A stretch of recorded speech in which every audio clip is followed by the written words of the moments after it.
Hi there, welcome to Rootstem, and in today's video we're going to attempt to paint lots of Genestealer Cult Hybrids with some familiars really quickly.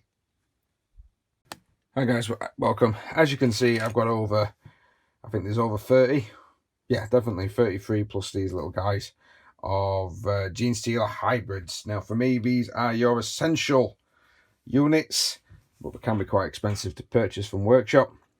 Thankfully I got a lot of mine either second hand or from the box game. I think it was a kill team box game, but it was the Death Watch versus the Genestealer Cult game, with some additions, of course. You've got the saws. What I've done to start with is I've effectively sprayed them black, and then I've gone over that with a grey sear, so I've tried to give it like a zenithal highlight. I am now going to dry brush grey sear all over this so we can actually pick up, because the zenithal highlight will probably not pick up everything, and that will pick up extreme edges, and then I might even do another dry brush on top. So I'm going to crack on with dry brushing all of these with grey sear standard paint.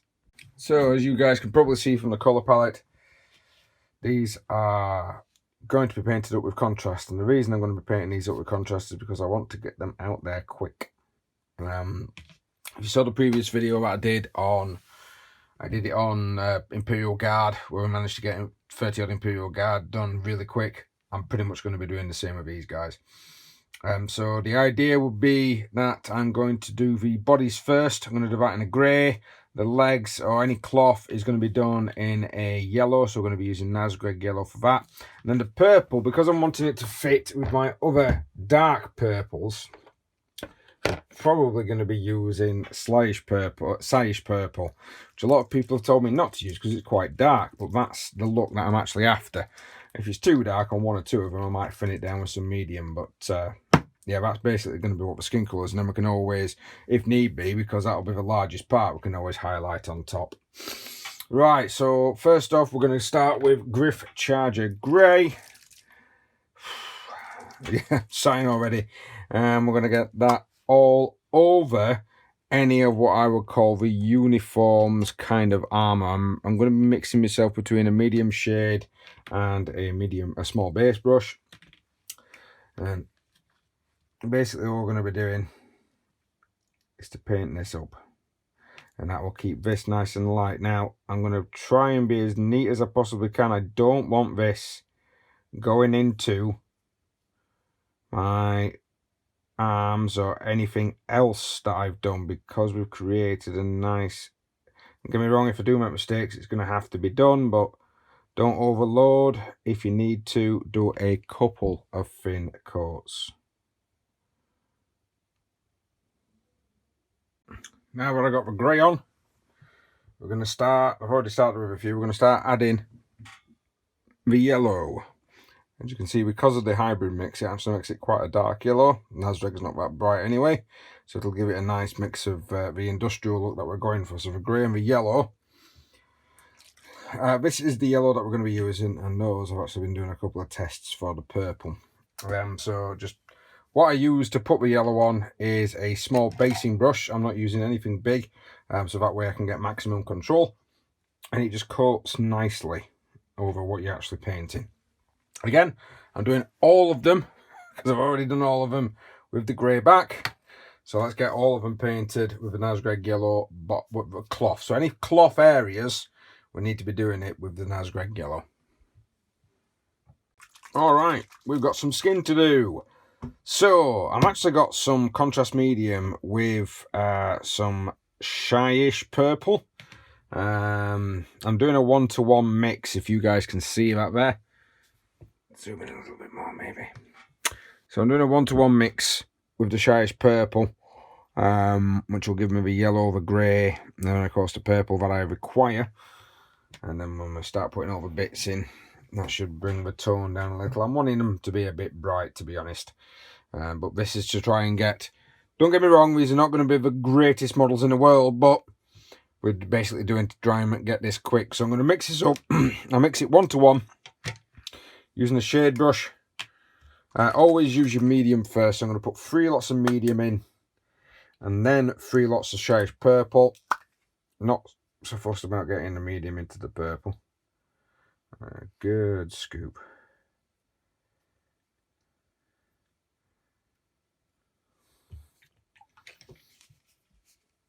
And then shyish. Yeah, I guess different pot. Here we go. So I've only used 2, but that should give me what I'm after.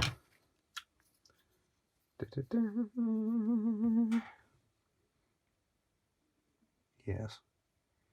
Might look a bit darker. I'll be honest, if you do different ratios, you'll get different skin tones. And if you're wanting to as well, every now and again you can throw a human skin tone in there. I think that always looks cool on Genestealer Cult when some of them are not quite purple yet. Of a dark blue. If you ever see my adherents, they're actually a hybrid of both because they're supposed to be mutation. That's gone wrong. So make sure to do all of your figures with this. Yes, it will take you a while. Sigh like I did. Get some good tunes on or a TV program and just crack on. Right, purple away. Now we've got a bit of dry brushing to do, so hopefully majority of purple will start to dry off. And I'm just going to dry brush bits of Flashkit's yellow across the skirts and trousers, and this is simply to just pick up the edges. I'm not wanting too heavy because I don't want them to be very bright on the yellow, but I'm basically just going to be dry brushing over yellow, Flashkit's yellow, and then next step is to dry brush all of, apologies I'm in the camera, all of the flesh, hey, with a classically titled Genestealer Purple. So again, I'm going to crack on, got lots to do. So, managed to dry brush them with the yellow and the purple. Now, I did add a little bit of white at one stage to some of the purple because, of course, there's different variations in the purple skin. That's simply because of the mixtures. Sometimes I even used it just pure straight purple. And now we're going to go on to Wildwood. And we're going to do that for all the pouches and all the, as if to make it look a bit more leatherish. We're actually going to, I've got some grey here in my hand, so we can go through to see if there's any straps that I may have painted over. Make sure when you're doing the grey here that you are going to be using your wet palette. Or, of course, you just thin them down. Now, I think mine needs a bit more water in it. So I'm just going to, I always have water handy in a old airflow brush. There we go, might be a bit too much in there, but I can always drain off the excess. That is homemade, of course, wet palette, but I prefer to use a homemade wet palette to thin my paints than I do the standard procedure of just putting them onto a dry palette. So I'm just going to get a small base brush. I'm going to put it on there, and then normally, because of course I've got the paper underneath, it normally draws some of the water through anyway and thins it to a consistency I like, but it's a little too thick. So I'm just going to grab some water from the edge. There we are. So before I put the Wildwood on, I'm going to go through, and as you can see, some of these guys have got sort of wristbands. I'm going to paint those up. You will have to do a couple of coats. Well, sometimes you do when you find it. Depends on how detailed you're wanting it to be. I think with some of the wristbands as well, I'm just going to use multiple different colours. And the reason I'm going to try and do that is sometimes when you're playing, you might get a squad that you think to yourself, who belongs to this unit? Who belongs to this unit? You can see a little bit of purple on there, so I'm just going to tidy that up. And sometimes the best thing to do when that is happening is to just simply have an identifier. So I'm going to try, if I can, with some of them to have blues, reds, maybe some greens on those wristbands, simply because it gives away a nice little squad identifier without you having to paint the whole unit completely differently. And I'm going to do, as you can see, I'm only really needing one coat because it's already quite light. We're just prepping the area ready just in case I've accidentally painted on it like I have there. And if it looks a little too dark with some of that pre-shade that we've done. Right, and let's crack on. We've got quite a few to do. So we have the brown patches done. You can see them drying nicely. I have actually painted all the claw ends as well with some more greys here. We're going to be doing something with those in a minute, just going to let them dry. And what we're going to do now is with the wrist tape. So all the ones with the wrist tape, I've actually put them all into my squads. I've segregated the ones out that don't have wrist tape, which is basically the ones with the weapons and the sergeants. And then we're going to use a green, a blue, and a red, because they're sort of like your primary colours, and they're going to be quite bright against these. They might not kind of match, but this way we're going to be able to denote squads. So it's a good idea sometimes to have a little bit on a model that's going to actually denote a different unit. So I'm going to paint all them up, and then we're going to be going on to the claws. So for the claws, we've got the Dragonov flesh with some contrast medium. I'm mixing it 1:1, and we're just slapping it on, because that's what you do with contrast paint. You just slap it on.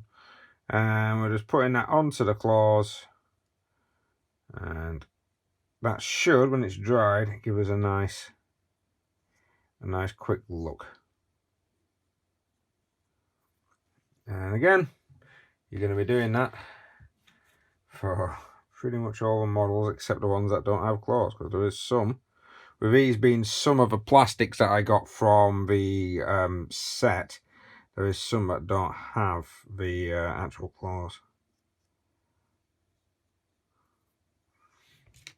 Right.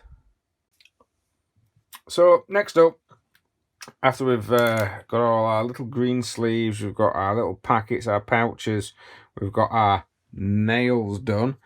Now we just need to start with the silver. So I've already started. I'm basically just coating all the blades, all the kind of things that look like stick grenades. There we go. Yeah, so those type of things, they're going to be painted up silver, and of course the weapons. And I'm painting all of the backpack and all of the guns in silver as well, just leaving the pipes free.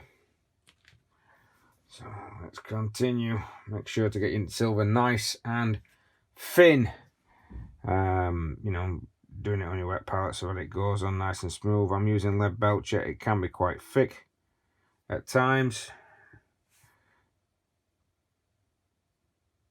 And then once you've done all that, go back over your silver with Nuln Oil or a dark wash, and that will allow to create a recess. We're not going to be really highlighting these because I'm wanting them to look oily and I'm wanting them to look dark.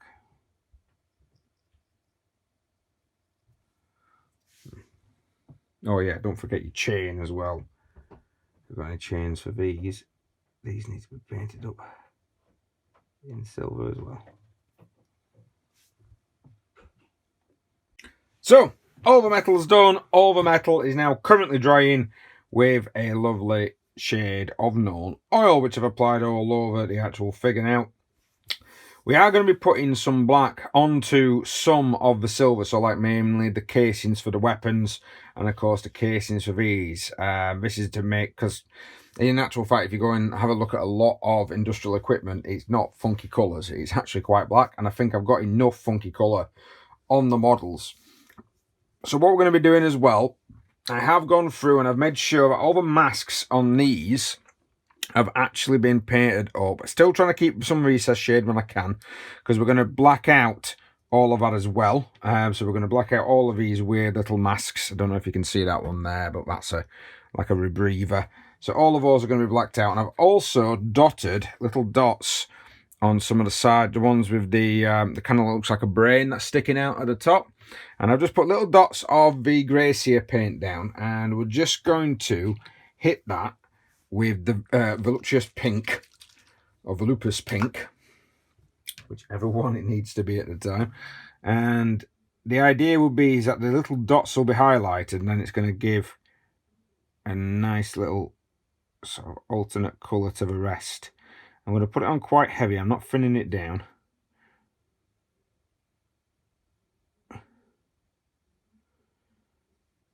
And I'm going to do that for both of those brains, so that just gives those sergeants something a little different than the usual.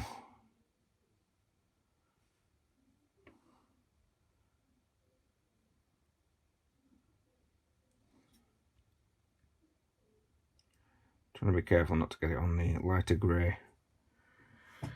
And while we're waiting for that, the whips, I'm actually going to, because they're kind of like an alive whip, they're not, knocking everything, they are not like made out of metal, but they've got like should have a leathery type appearance, but they kind of look like they're alive with claws. I'm actually going to do them pure dark oak flesh. So I'm doing all this while I'm waiting for all of that to dry, which will take a while with the known oil, because on some models I've had to put it on quite heavy, mainly to get the industrial recessed look that I'm looking for. You guys don't have to put it on that heavy. You guys can put it on lighter if you want. I'll make sure that this is on camera, and I'm just making sure that all of that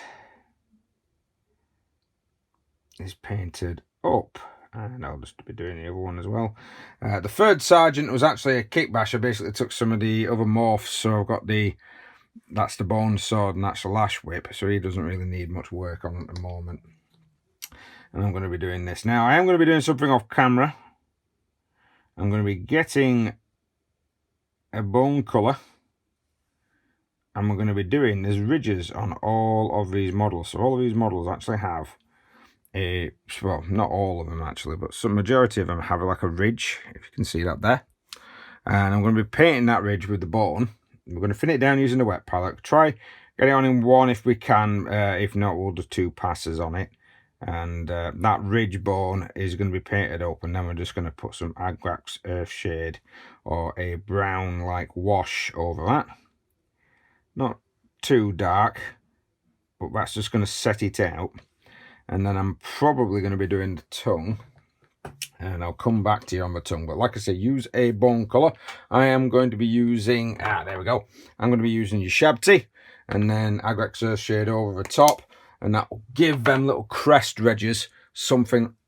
It'll just make them stick out while we're waiting for all this known oil to dry. So we've got the crest ridges done on all of the figures. That's quite quick and easy to do, to be honest. And now we just need to get some black on there. So I'm going to use contrast black. I'm actually decided I'm not doing the weapons now. The weapons can kind of stay silver, just as a normal sort of slug weapon. But I am going to do it. I'm going to need to do some on these guys. So I'm going to get a small basing brush.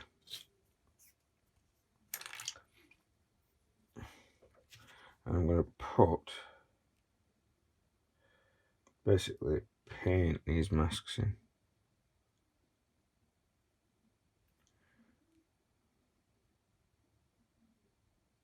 Now I find contrast black to be not dark enough, so I'll probably be putting 2 coats of this on.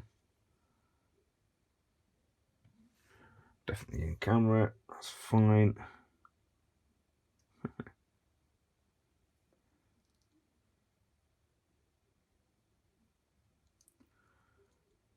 I'm going to do that on all the masks and the piping. I'm going to get a bigger brush, but I'm going to do all of that as well. We're also going to paint elements of the gun with the contrast black. Or the weapon, not the gun.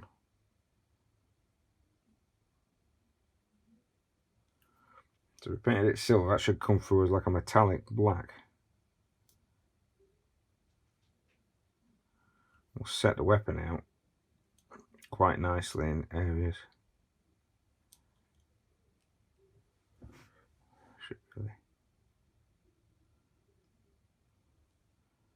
Alright, okay, so we're getting to the nitty gritty pieces now. So effectively we've got facial features that need doing. These don't, The only ones you'd really need to follow will be the tongue, but I'm going to be also doing the eyes. But I'm going to be doing human eyes on these because these are going to be hybrids. So of course they're going to have a human element to them, which I think will be brought through in the eyes of the actual figure. Now, I will only show you how to do the eye once. I hate doing eyes, but before we get on to that, we're going to be looking at painting up some of the rest of the bits. Now, each of these has got like a little chest piece. If you want to paint that up, on some of them it looks more like a little vox, as you can see from there. So I'm going to be painting those up with some Screaming Bell and then hitting that with some Agrax Earthshade gloss version. The normal version will work fine, but the gloss version will give you a nice bright colour to it. And we're also going to be hitting tongues with some Corn Red. Again, just making sure that we're doing all of them. We're getting there. We're nearly finished now. And I'll be honest, we've been doing quite a lot. If you do get chance as well on these backpacks, just do the crisscrossing pieces, just do them again with some of the grace here, and then go over them again with the Wildwood Brown. Just making sure that, of course, you're making use of your black on the weapons if you need to. And then again, I'm going to be doing that. Right, a lot to get on with. Let's get to the next stage. Alright, so we should have now near completes. We've got the chest panels, although I haven't Agrax Earthshade. I've not glossed them yet. I've even done some bone on the teeth with some really thin brushes. And we're going to be doing some visors in a moment as well. But I have got my White Scar, my Air White Scar, my Air Abaddon Black. This is what I use for eyes. I hate painting eyes. And it's going to be really, really awkward to paint eyes on camera. But effectively, what I do is a very thin line of white, and I use the air paint because it's already thin and I've not got to mess with it.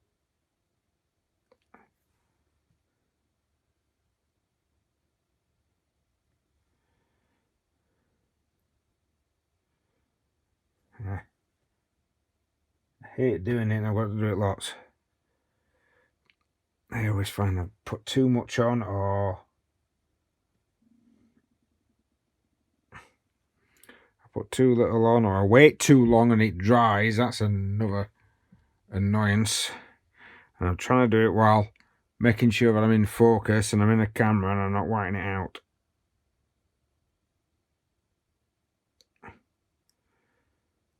Hey! Only 65 more to go. Okay. Both eyes are white. Now it's a tiny, tiny black pupil. Try and get a small amount as possible on there.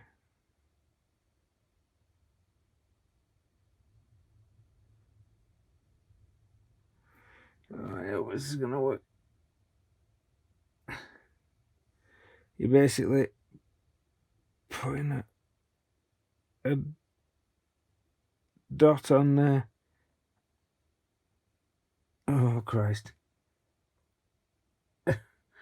Yes, I am pulling a face that looks like Gollum at this moment in time, and I hope... Oh, I'm not even in camera shot.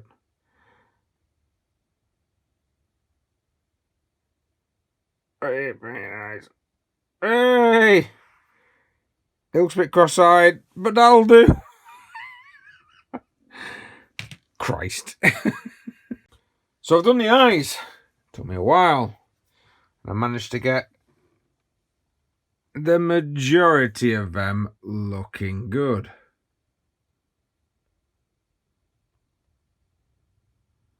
Well, not kind of a taste.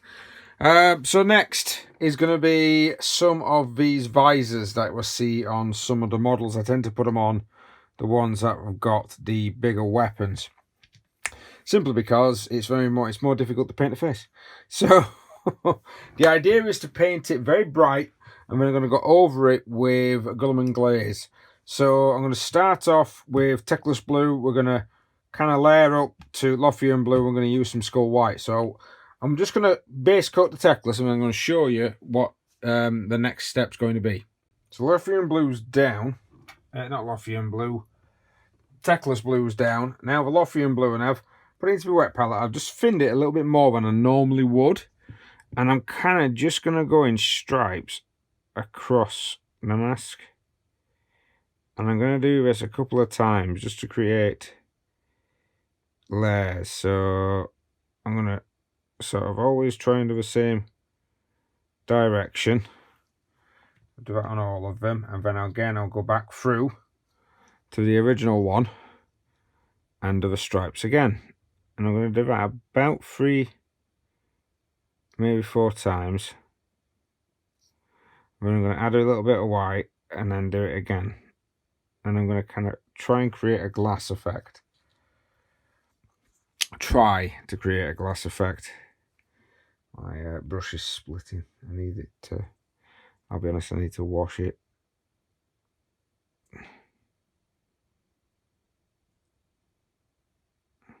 Can't really do it on that visory one. But I've also done the little dots as well on the... I might get my... For this one, I might get a smaller brush out, to be honest. I've also done the little dots here on this particular face. Hopefully you can see that. I'm just gonna kind of dot them goggles. A bit more like the eyes, just a bit bigger. I've actually got one on here.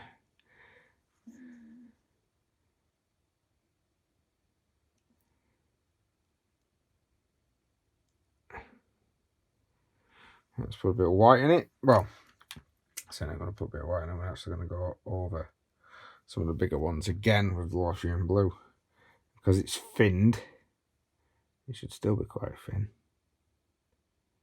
I'm just going to build up the layers. And this time around I'm going to kind of leave bigger gaps. So when I'm doing it again, I'm not putting as many lines in, I'm kind of like leaving larger gaps between it. And then these I'm going to do with a shorter brush, but then we're going to add some white. You're right there, right. So, bit of white, still thin. We're going to use a thinner brush, and then the striations are going to be even further apart. So kind of like collections. And that's going to give the glass look that we're actually after.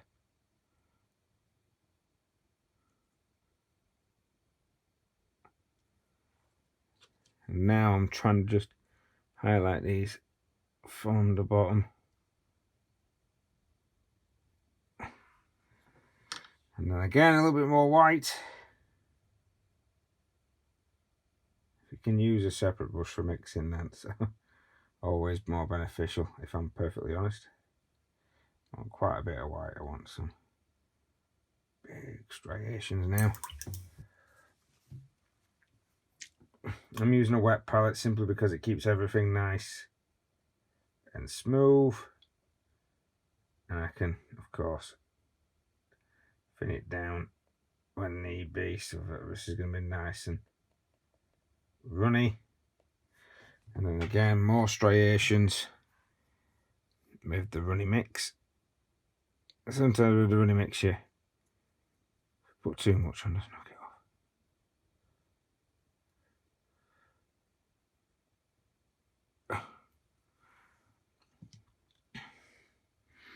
And then again, same on this one.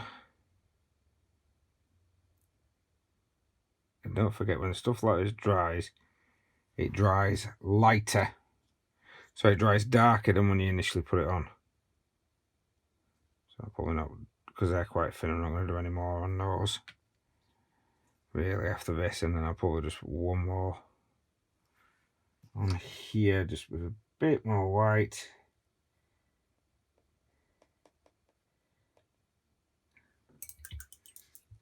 Like that, nice and bright. You can see that's already dulling down a little. Kind of just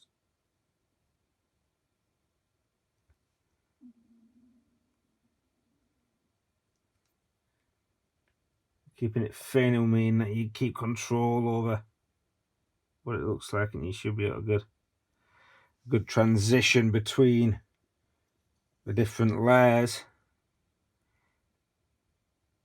There you go. A little bit more on there. And then wait for that to dry. Now it's dry, we're going to get the Guilliman glaze out. I've already done some of the smaller ones. Going to show you the big one. Just going to get your shade brush and just apply it all over, making sure that you're getting into the recesses. But just put it all over the glass, and that'll bring it back down, stop any major white, and make everything blend nicely. A bit too much. And that'll give you a glass visor. And I've completed them. I've actually done one of my basing, one of my basic bases. If you go into the basing, well, my actual videos, this is not all of them, of course. Majority of them I've put away by this point. But as you can see, we've got some decent looking models. I'll just adjust the light. That's been completed. And that is it. That's pretty much the technique to be able to paint 33 of these pretty quick. I think it took me, it did take me a lot longer. Probably took me about 20 hours compared to the 10 hours that it took me for the Imperial Guard. So it did take me a lot longer with these, but there's more, kind of more details. The Imperial Guard remaining like a black and a grey, and it were quite, not easy, but we used a lot of more zenithal highlighting, whereas here, with the airbrush, whereas here we were just using the zenithal highlight from a spray can. But thanks very much for watching, guys. Please like, share, subscribe, hit that notification button if you do want to see more. I do put up painting videos, but it's now going to be every Sunday. It used to be Saturdays, but it's now every Sunday. And of course, I put up a battle report every Friday.